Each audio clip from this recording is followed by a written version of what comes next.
가족 위경계, 금지된 욕망의 불꽃. 내 나이 30, 군 복무 중이던 흐린 가을날이었다. 훈련소의 먼지와 땀에 젖은 하루 끝에 아버지의 전화가 걸려왔다. 네, 어머니와 이혼했다. 목소리는 담담했지만 그 뒤에 숨은 상처는 차갑게 전해졌다. 어머니의 반복된 외도 끝에 아버지의 인내심마저 무너져 내렸던 것이다. 너도 다 컸으니 누구와 살지 정해라. 그 말은 칼날처럼 내 가슴을 베어냈다. 나는 잠시 망설였지만 결국 아버지를 선택했다. 빛바랜 추억의 어머니보다 고독한 눈빛을 한 아버지가 내 마음을 붙잡았기 때문이다. 그 선택은 내 삶의 첫 갈림길이었다. 제대 후 나는 서울의 작은 IT 회사에 취직했다. 낯선 사무실에서 서툴게 적응하던 내게 동료들은 따뜻한 손길을 내밀었고 그중 한 명이 내게 효정을 소개해 주었다. 25의 그녀는 햇살 같은 미소로 방 안의 공기를 바꾸는 사람이었다. 그녀의 웃음을 볼 때마다 나는 잃어버렸던 가정의 온기를 다시 떠올릴 수 있었다. 처음 그녀의 집에 인사드리러 갔을 때 장모님의 따뜻한 손길과 장인어른의 듬직한 모습이 깊은 인상을 남겼다. 장모님은 된장국을 내어주시며 나를 친아들처럼 반겼고 장인어른은 묵묵히 나를 바라보며 고개를 끄덕였다. 그 집은 내가 오래 꿈꿔왔던 잃어버린 가정의 그림자 같았다. 효정과 나는 빠르게 가까워졌다. 그녀의 밝은 에너지는 내 삶에 새로운 색을 덧칠했다. 만남 1년 만에 우리는 결혼을 결심했다. 아버지는 작은 아파트를 우리에게 내주며 말했다. 나는 시골로 내려갈 거다. 이 집은 너희가 새 출발하는 집이 되어라. 겉으로는 담담했지만 그 속에 담긴 희생과 따뜻함을 나는 느낄 수 있었다. 서울의 작은 아파트에서 우리는 신혼의 달콤한 시간을 보냈다. 밤마다 이어지는 대화와 웃음, 서로를 꼭 끌어안는 순간들은 우리의 사랑을 더 단단하게 했다. 효정은 때때로 장난스러운 질문을 던졌다. 오빠, 우리 이렇게 영원히 행복할 수 있을까? 나는 웃으며 그녀를 끌어안았다. 당연하지. 너만 있으면 돼. 그녀는 또 가끔 짓궂은 상상을 꺼내기도 했다. 만약 우리를 이어준 동료가 지금 여기 있다면 어땠을까? 그 말의 순간 방 안의 공기가 묘하게 달라졌다. 나는 웃어넘겼지만 그 농담 속에는 은근한 떨림이 있었다. 서로의 숨결이 가까워질수록 우리는 말로 다 표현할 수 없는 세계를 공유하고 있다는 것을 알았다. 결혼한 그 해, 행복만 가득할 줄 알았던 우리의 삶에 그림자가 드리웠다. 든든하던 장인어른이 갑작스레 쓰러지셨다. 병원에서는 조심스럽게 말했지만 그 눈빛만으로도 우리는 알 수 있었다. 길지 않은 시간이 남아있다는 것을. 효정은 거의 매일 병원에 들렀다. 나는 직장과 병원을 오가며 그녀의 어깨를 함께 받쳤다. 장모님은 병실 침대 곁에서 남편의 손을 꼭 잡고 계셨고 그 손등 위로 수없이 쏟아진 눈물이 흘러내렸다. 여보, 조금만 더 힘내세요. 우리 효정이 결혼식도 못 보셨잖아요. 그 간절한 목소리는 듣는 이의 가슴까지 저미게 했다. 몇 달의 투병 끝에 장인어른은 결국 세상을 떠나셨다. 장례식장의 하얀 국화꽃 향기 속에서 장모님은 하염없이 흐느끼셨다. 효정은 곁에서 엄마의 등을 두드리며 울음을 삼켰다. 그날 밤 아버지와 나는 장모님 댁 마당에 서서 말없이 담배만 피웠다. 사람이란 게 참 더럽다. 아버지의 중얼거림이 허공에 흩어졌다. 시간이 흐르면서 아버지와 장모님은 이웃처럼 지내기 시작했다. 아버지는 종종 밭일을 도와드렸고 장모님은 저녁마다 따뜻한 반찬을 챙겨주셨다. 어느 날은 된장찌개 냄새가 아버지 집 창문을 가득 채웠고 또 어느 날은 장모님 마당에서 아버지의 웃음소리가 흘러나왔다. 처음엔 단순한 호의라고 생각했다. 하지만 식탁에 네 사람이 모이면 묘한 공기가 흘렀다. 장모님이 아버지 앞에 반찬을 놓아주실 때 그 손길이 조금 더 머무르는 듯 했고 아버지는 그 시선을 애써 피하려 했다. 효정은 그런 장면을 눈치채곤 나를 쿡 찔렀다. 오빠, 엄마랑 아버님 요즘 많이 가까우신 것 같지 않아? 나는 억지 웃음을 지으며 대답했다. 외로운 사람들이 서로 의지하는 거겠지. 하지만 마음 한구석이 불안하게 울렁거렸다. 저녁 식탁에서 아버지가 국을 푸시다 장모님의 손등에 국물이 튀었다. 순간 아버지가 서둘러 냅킨을 내밀었고 장모님은 부드럽게 웃으며 그 손을 받았다. 아주 짧은 순간이었지만 그 장면은 내 머릿속에 오래 남았다. 효정은 그날 밤 내게 속삭였다. 솔직히 말해봐. 아버님이랑 엄마, 그냥 이웃 사이 같아 보여? 나는 대답하지 못했다. 대신 창밖 어둠을 바라보며 담배에 불을 붙였다. 연기가 목을 타고 넘어갈 때 알 수 없는 긴장감이 내 심장을 조여왔다. 그리고 그 무렵부터 효정의 말투에도 묘한 변화가 생겼다. 농담처럼 흘리던 상상들이 점점 더 대담해졌다. 만약 아버님과 엄마까지 우리랑 한 식탁에만 앉는 게 아니라 더 가까운 가족이 된다면 오빠는 기분이 어때? 나는 말문이 막혔다. 그녀는 장난스럽게 웃었지만 그 눈빛 깊은 곳에는 알 수 없는 호기심이 스쳐갔다. 그날 밤 침실 불빛 아래에서 효정은 나를 꼭 끌어안으며 속삭였다. 나, 아버님 눈빛이 가끔 낯설어. 근데 이상하게 그 낯설미 싫지 않아. 나는 대답 대신 그녀의 입술을 막았다. 하지만 그녀의 말은 내 마음 깊은 곳에서 불씨처럼 남아 꺼지지 않았다. 장인어른이 세상을 떠나신 지 반년이 지나자 두 집은 어느새 하나의 울타리처럼 얽혀 있었다. 아버지는 아침마다 장모님 집 마당을 들렀고 장모님은 매번 따뜻한 차를 내주셨다. 처음엔 단순한 이웃의 정으로만 보였지만 점점 두 사람의 관계는 눈에 띄게 달라지고 있었다. 어느 날 저녁 나는 효정과 함께 장모님 집에 들렀다. 거실 안에서 들려오는 웃음소리에 순간 발걸음이 멈췄다.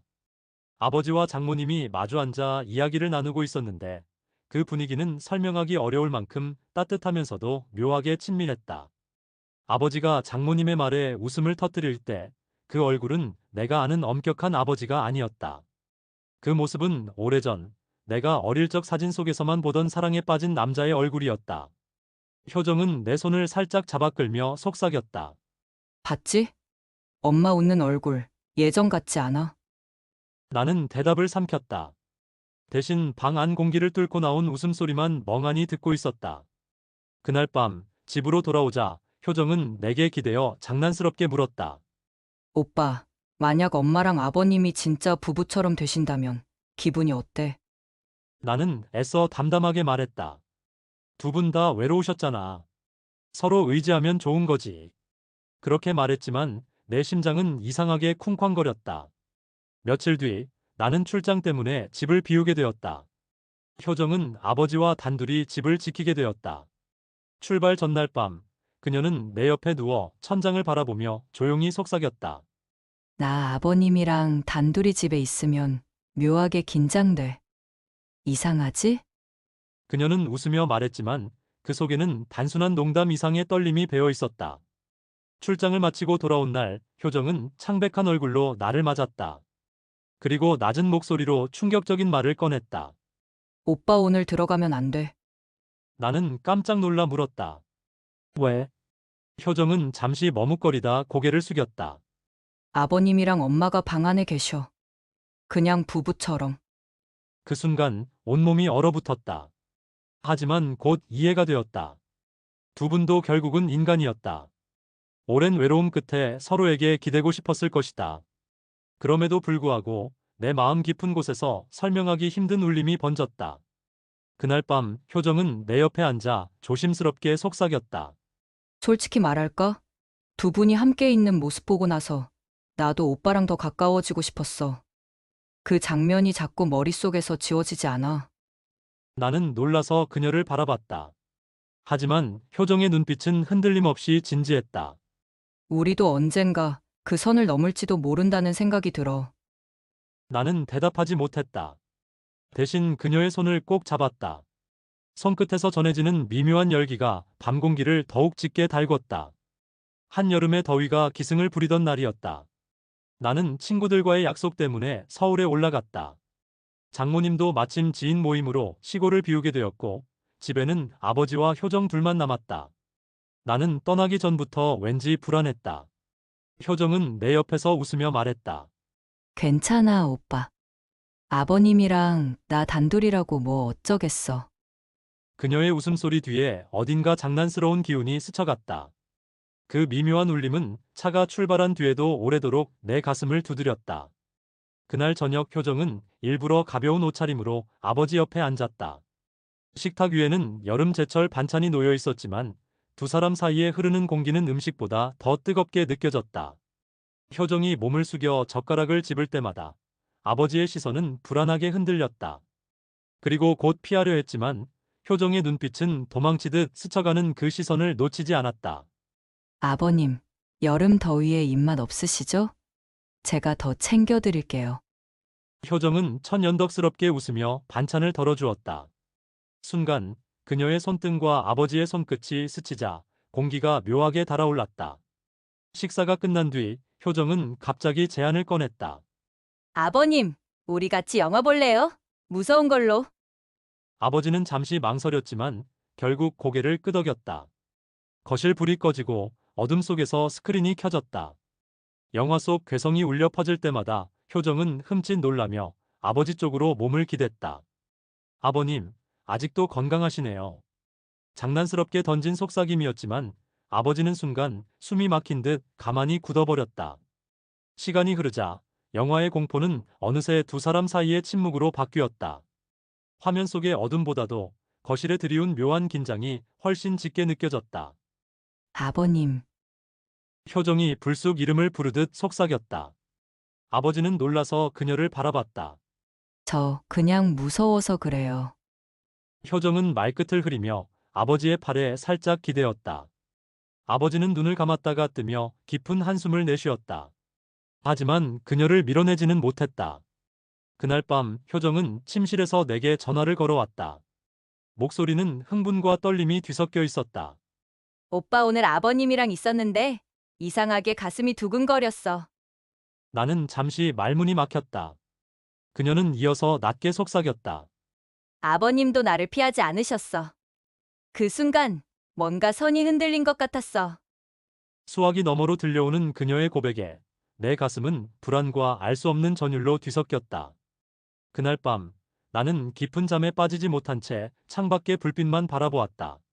며칠 뒤였다. 늦은 퇴근길 집으로 들어선 나를 효정이 다급히 불러 세웠다. 그녀의 얼굴은 창백했고 손에는 작은 휴대전화가 들려 있었다. 오빠 이거 나 혼자 간직하려 했는데 결국 보여줄게. 그녀가 재생 버튼을 누르자 화면 속에 낯익은 장면이 흘러나왔다. 거실 불빛 아래 아버지와 효정이 나란히 앉아 있었다. 카메라는 멀찍이서 찍혀 있었지만 그 공기만은 생생히 전해졌다. 어두운 조명, 간헐적인 웃음, 그리고 서로 피하려다 스치고 마는 손끝. 직접적인 건 없었지만 보는 순간 숨이 막힐 만큼 짙은 긴장이 영상 속에 담겨 있었다. 나는 눈을 떼지 못한 채 굳어버렸다. 심장이 요동치며 땀이 배어나왔다. 영상이 끝나자 효정은 나를 바라보며 떨리는 목소리로 말했다. 오빠 나 그때 너무 혼란스러웠어. 아버님 옆에 앉아 있는 순간 이상하게 심장이 터질 것 같았어. 나도 모르게 그 감정을 지켜보고 싶어서 찍어둔 거야. 나는 목소리가 나오지 않았다. 차가운 정적 속에서 겨우 한마디가 흘러나왔다. 효정아, 넌 왜 그랬어? 그녀는 눈가가 젖은 채 그러나 솔직하게 고백했다. 처음엔 그냥 장난 같았어. 그런데 그날 아버님이 날 피하지 않으셨을 때 내 마음까지 흔들렸어. 무서운데 이상하게 잊히질 않아. 그녀의 고백은 칼날처럼 날카롭게 내 가슴을 파고들었다. 나는 분노해야 마땅했다. 그러나 그와 동시에 설명할 수 없는 열기와 혼란이 내 안을 채웠다. 효정은 내 손을 잡으며 더 낮은 목소리로 속삭였다. 오빠, 오해하지 마. 난 여전히 오빠만 사랑해. 하지만 그 순간 느낀 떨림이 너무 강해서 나 혼자선 감당이 안 됐어. 나는 그녀의 손을 뿌리치지 못했다. 손끝에서 전해지는 온기는 뜨겁고도 차가웠다. 마치 두 가지 감정이 동시에 얽혀 있는 듯했다. 그날 밤 우리는 말없이 서로를 끌어안았다. 효정의 숨결은 급하게 떨렸고 나의 가슴은 불규칙하게 요동쳤다. 그러나 그 어떤 확실한 선도 넘지 못한 채 우리는 그저 서로의 귓가에 속삭였다. 오빠, 우리 이 길을 계속 가도 되는 걸까? 모르겠어. 하지만 널 놓을 수는 없어. 그 순간 나는 알았다. 이미 우리 삶에는 되돌릴 수 없는 균열이 생겼다는 것을. 며칠 뒤 장모님 집을 찾았다. 현관 앞에서 나는 잠시 망설였다. 문을 열자 장모님은 환하게 웃으며 맞아주셨다. 예전보다 얼굴이 한결 밝아져 있었다. 어서 와. 바쁜데 뭐 하러 이렇게 자주 와? 따뜻한 미소와 부드러운 목소리에 순간 마음이 놓였다. 식탁에 마주 앉자 장모님은 조심스럽게 물었다. 너희 둘 잘 지내지? 나는 고개를 끄덕였다. 그러나 속으로는 무겁게 가라앉은 파도가 일렁였다. 용기를 내어 물었다. 어머니 행복하세요? 잠시 정적이 흘렀다. 장모님은 숟가락을 내려놓고 나를 바라보았다. 외롭지 않아. 내 아버지 덕분에. 그리고 너희 덕분에. 그 눈빛에는 확신과 동시에 알 수 없는 떨림이 섞여 있었다. 그 순간 나는 알았다. 아버지와 장모님의 관계는 더 이상 숨길 수 없는 단계에 이르렀다는 것을. 그 사실은 낯설고 불편했지만 동시에 설명할 수 없는 울림을 남겼다. 집으로 돌아오자 효정이 기다렸다는 듯 나를 붙잡았다. 그녀의 눈은 불안과 열정이 동시에 타오르고 있었다. 오빠, 솔직히 말해. 아버님이랑 엄마 이제 정말 부부 같지 않아? 나는 대답 대신 긴 한숨을 내쉬었다. 그러자 효정은 내 가슴에 얼굴을 묻으며 속삭였다. 근데 이상해. 엄마랑 아버님이 그렇게 가까워진 걸 보면서 나도 더 오빠한테 매달리고 싶어졌어. 혹시 우리도 그 선을 넘을 수 있는 건 아닐까? 나는 놀라 효정을 바라봤다. 그러나 그녀의 얼굴은 진지했다. 눈빛은 흔들렸지만 그 안에는 두려움과 동시에 지울 수 없는 호기심이 깃들어 있었다. 나는 그녀의 손을 잡았다. 손끝이 떨리고 있었지만 그 떨림은 단순한 불안에서만 오는 게 아니었다. 효정아, 우리 지금 위험한 길에 서 있는 것 같아. 그러자 효정은 낮게 웃으며 속삭였다. 위험하니까 더 끌리는 거 아닐까? 그 말은 내 귓가에서 오래 맴돌았다. 마치 불길 같은 속삭임이 이미 내 안에 번지고 있는 욕망을 드러내는 듯했다. 늦가을, 아침 공기가 차가워질 무렵이었다. 출근 준비를 하던 내게 효정이 다가와 조용히 말했다. 오빠, 나 병원 다녀왔어. 그 목소리에는 설렘과 두려움이 동시에 묻어 있었다. 혹시? 나는 숨을 고르며 그녀를 바라보았다. 응. 우리 아기가 생겼대. 그 순간 가슴 깊은 곳에서 뜨거운 감정이 치밀어 올랐다. 두려움도 있었지만 그것보다 강한 것은 벅찬 기쁨이었다. 나는 효정을 꼭 끌어안았다. 그녀의 어깨는 작게 떨렸고 내 심장도 불규칙하게 뛰고 있었다. 고마워, 효정아. 네가 내 곁에 있어서 이렇게 새로운 시작을 할 수 있어서. 나는 말끝을 잇지 못했다. 하지만 그 기쁨은 오래가지 않았다.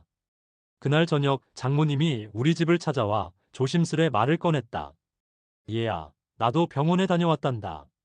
나는 대수롭지 않게 고개를 끄덕였지만 이어진 말에 몸이 굳어버렸다. 나도 새 생명을 품었어. 방 안의 공기가 얼어붙었다. 아버지는 옆에서 고개를 숙이고 있었고 효정은 놀란 눈으로 엄마를 바라보았다.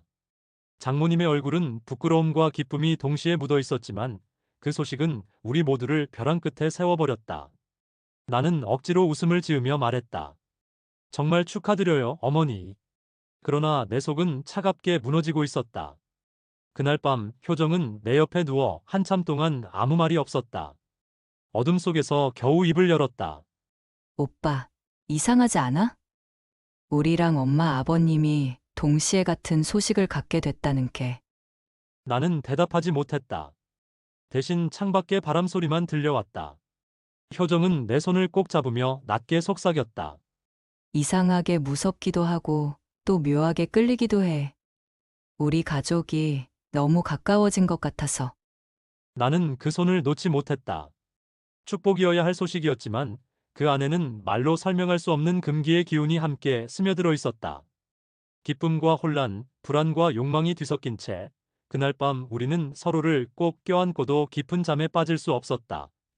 겨울이 지나고 봄이 찾아왔다. 따뜻한 햇살이 마당에 내려앉던 어느 날, 효정은 병원에서 산통을 겪었다. 나는 땀에 젖은 그녀의 손을 붙잡고 함께 울며 버텼다. 그리고 마침내 작고 힘찬 울음소리가 병실에 울려 퍼졌다. 축하드립니다. 건강한 아들입니다. 그 순간 나는 무너져 내릴 듯한 기쁨에 효정의 손등에 입을 맞췄다. 그녀는 지쳐 있었지만 눈가에는 눈물이 번져 있었다. 오빠, 우리 이제 진짜 부모가 됐네. 나는 아무 말도 못한 채 그녀를 끌어안았다. 그 무렵 장모님 역시 새 생명을 품고 있었다. 그리고 몇 달 뒤 그 아이 또한 세상에 태어났다. 아버지의 품에 안긴 갓난아기의 울음소리는 우리 집안의 공기를 완전히 바꾸어 놓았다. 한 지붕 아래 네 어른과 두 아이, 식탁 위에 놓인 두 개의 젖병, 그리고 아이들의 울음과 웃음소리가 교차하는 나날들. 겉보기엔 평화로웠다. 동네 사람들은 말했다. 참 보기 좋은데 가족이네. 요즘 보기 드물게 다정해. 그러나 그 누구도 몰랐다. 그 평화의 이면에 숨어있는 균열을. 서로를 바라보는 눈빛 속에서, 스치듯 오가는 대화 속에서 우리는 끝내 지울 수 없는 긴장을 공유하고 있었다. 밤이 깊어 모두 잠든 시간, 나는 거실에 앉아 아이 울음을 달래곤 했다. 작은 몸을 품에 안고 있으면 행복했지만 동시에 설명할 수 없는 복잡한 감정이 파도처럼 밀려왔다. 나는 마음속으로 수없이 다짐했다. 이 아이들만은 절대 우리처럼 흔들리지 않게 하겠다. 효정은 가끔 내 옆에 와 앉아 속삭였다. 오빠, 우리 비밀 아무도 모르게 그냥 이렇게 묻어둘 수 있을까? 나는 대답하지 못했다. 대신 그녀의 손을 잡은 채 아이의 숨결을 들으며 조용히 눈을 감았다. 그리고 알았다. 이 집은 다시는 예전으로 돌아갈 수 없다는 것을. 행복과 불안, 축복과 금기가 함께 얽힌 이 기묘한 공존이 끝내 우리의 운명이 되었다는 것을. 이 이야기에 대해 어떻게 생각하시나요? 댓글로 여러분의 의견을 남겨주세요. 다음 이야기가 궁금하시다면 채널 구독과 알림 설정 잊지 마세요.